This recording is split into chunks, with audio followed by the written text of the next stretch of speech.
Hello दोस्तों, CUET मित्रा के YouTube channel पर आप सबका स्वागत है। मैं फिर से आपके साथ एक और जानकारी साझा करने आया हूं।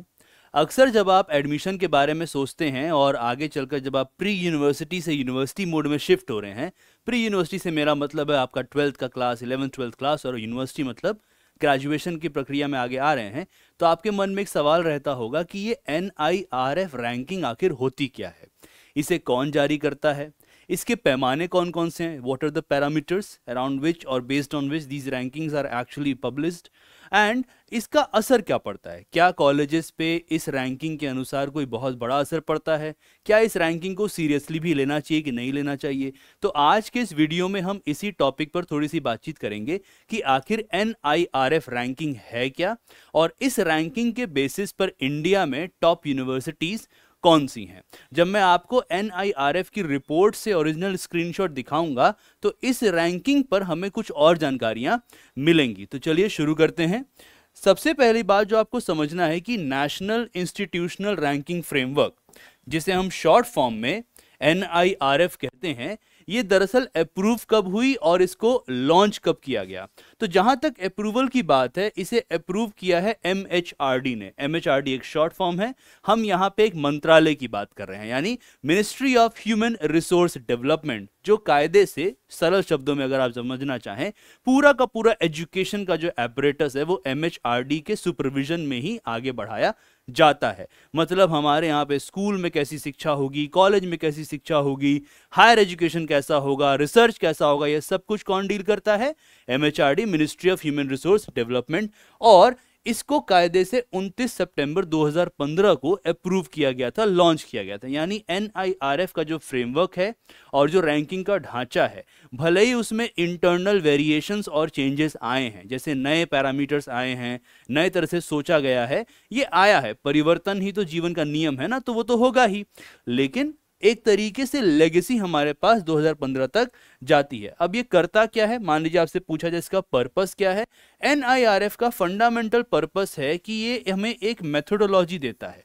देखिए मेथोडोलॉजी क्या है, किसी भी चीज को स्टडी करने का मेथड कहलाता है मेथोडोलॉजी। यानी ये हमें एक कुछ खास चीज स्टडी करने का मेथड दे रहा है, तरीका दे रहा है, माध्यम दे रहा है। वो मेथड क्या है कि कैसे हम इंडिया में जितने इंस्टीट्यूशंस हैं उसको रैंक कर सकें। अच्छा, आपको ना शायद कभी कभी ये भी लगता होगा कि ये कौन सा बड़ा बात है ना। देखिए, अगर आपको संतरा और सेब में कंपेयर करना हो तो बड़ा मुश्किल काम है। संतरा एक अलग तरह का फल है, सेब एक अलग तरह का फल है। अब हम पे आप मान लीजिए यहाँ पे एक नया फ्रेमवर्क लाना हो जिसमें हम इसकी रैंकिंग कर सकें, तो ऐसे में हमें एक मेथड चाहिए। इसी तरह से आप सेब और संतरा की जगह इंडिया के अलग अलग इंस्टीट्यूशंस के बारे में सोचिए। अब जैसे मान लीजिए दिल्ली यूनिवर्सिटी है, खास तरह की चीज के लिए जानी जाती है। उसी के सामने IIT रख दीजिए, वो अलग तरीके से जाना जाता है। अब इनके बीच में रैंकिंग कैसे हो, तो इसका मेथड हमें कहां से मिलता है? NIRF से मिलता है। और एक कोर कमिटी बैठी थी MHRD के द्वारा। उस कोर कमिटी ने जो रिकमेंडेशंस दिए, सरल शब्द में पढ़े लिखे लोग बैठे थे, बहुत बुद्धिमान लोग, उन्होंने मेहनत किया और हमें एक पूरा का पूरा फ्रेमवर्क दिया। अब इसके पैरामीटर्स क्या क्या हैं? इसमें सबसे पहला पैरामीटर है टीचिंग, लर्निंग और रिसोर्सेस किस तरह के हैं इंस्टीट्यूशन के पास। तो जाहिर सी बात है, अगर NIRF की रैंकिंग में कोई इंस्टीट्यूशन नीचे है, इसका मतलब उस इंस्टीट्यूशन के पास टीचिंग, लर्निंग और रिसोर्सेज में शायद कमी हो सकती है। तो जाहिर सी बात है, आपका कैरियर में ग्रोथ में बाधा आ सकती है। रिसर्च और प्रोफेशनल प्रैक्टिसेस कैसे हैं, जो भी टीचर पढ़ा रहे हैं वो रिसर्च करते हैं कि नहीं करते हैं, जो ग्रेजुएट वहां से हो रहे हैं उनका आउटकम क्या है, कहां कहां पहुंच रहे हैं वो लोग, आउटरीच और इंक्लूसिविटी कैसी है। आप आज के समय पे देखें, अगर आप दिल्ली आएंगे ना, तो दिल्ली यूनिवर्सिटी में बड़ा कमाल से आपको नॉर्थ कैंपस में, साउथ कैंपस में, अब तो दिल्ली में लगभग हर जगह आपको ये मिलेगा, फुटपाथ पे ना आपको पीले रंग की एक पट्टी मिलेगी। इसी तरह मेट्रो स्टेशन में भी मिलेगा। वो किस लिए है? वो डिफरेंटली एबल्ड लोगों के लिए है जो देख नहीं सकते। ये क्या बताता है? आप कभी किसी सरकारी दफ्तर जाते होंगे तो आप देखते होंगे स्टेयर्स है और फिर आपको दिखता होगा एक प्लेटफॉर्म है, ऐसा है ना। तो वो किस लिए है? ताकि जो व्यक्ति व्हील चेयर पे है उसे आराम से डगरा के आगे बढ़ाया जा सके। तो ये इंक्लूसिविटी भी दिखाता है कि कैसा इंस्टीट्यूशन है और फिर उसके अकॉर्डिंग परसेप्शन कैसा है। तो आइए एक एक करके हम जरा एकदम सरफेस वे में समझ जाएं। जहां तक टीचिंग, लर्निंग और रिसोर्सेज की बात है, पहला पैरामीटर है स्टूडेंट की स्ट्रेंथ कितनी है। अब एक ही क्लास में बहुत सारे बच्चों को कोच के भर दिया जाए तो वहां पढ़ाई अच्छी होगी?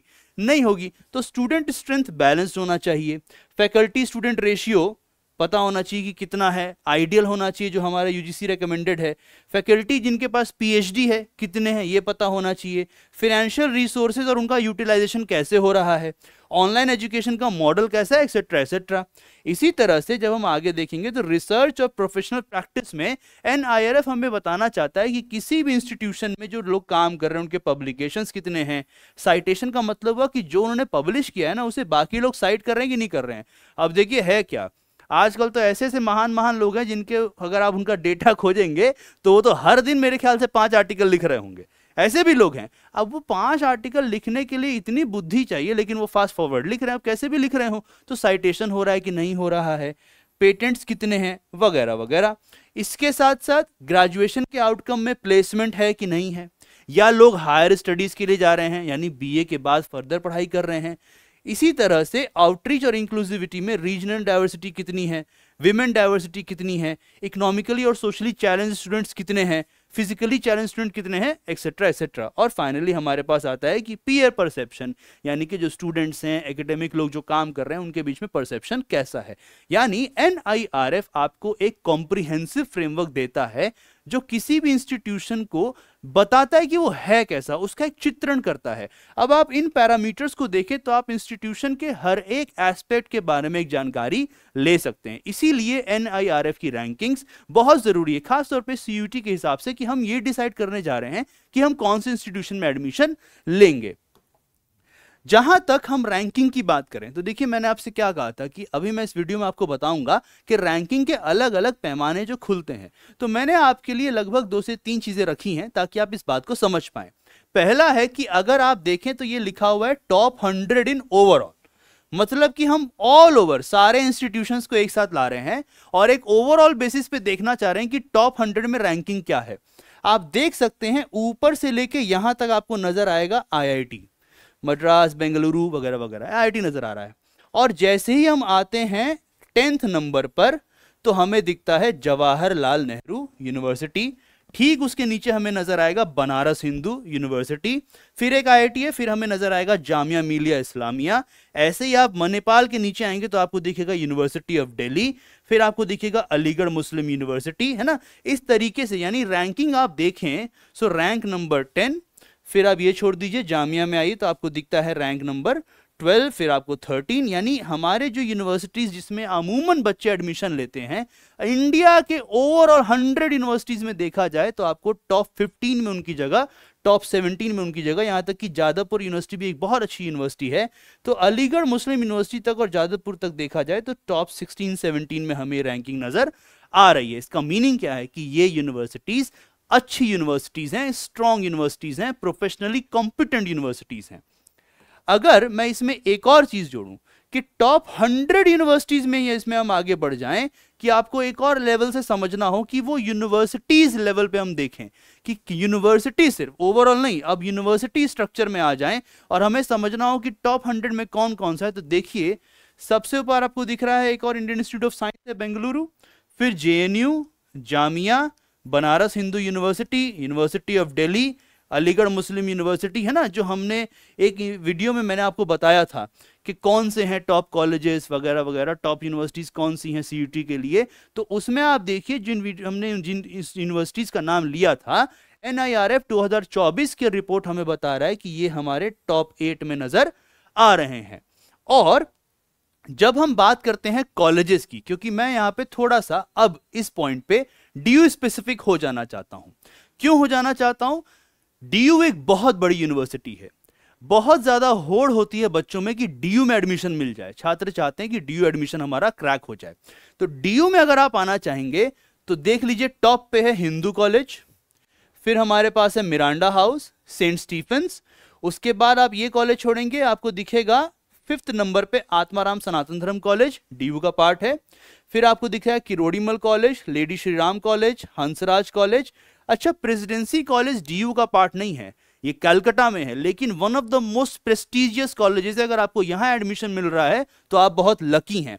यानी अगर आप देखें Shriram college of commerce, Acharya Narayan Dev college, है ना, इतने सारे कॉलेजेस, टॉप 20 अगर हम देखें तो हमारे को नजर आता है कि बहुत सारे कॉलेजेस में दिल्ली यूनिवर्सिटी के कॉलेजेस का नाम है। तो NIRF की रैंकिंग भी इस बात को साबित कर रही है, एस्टैब्लिश कर रही है कि आप अगर अपने कॉलेज को चुनने जा रहे हैं तो दिल्ली यूनिवर्सिटी, और दिल्ली यूनिवर्सिटी के अलावा अलीगढ़ मुस्लिम university, Jamia Millia Islamia university, Allahabad university भी, उसका रैंकिंग भी है, थोड़ा नीचे है लेकिन ठीक है। साथ ही साथ प्रेसिडेंसी कॉलेज, जादवपुर यूनिवर्सिटी, अगर आप इन यूनिवर्सिटीज में भी एडमिशन ले रहे हैं तो आपका फ्यूचर बहुत ज्यादा ब्राइट है।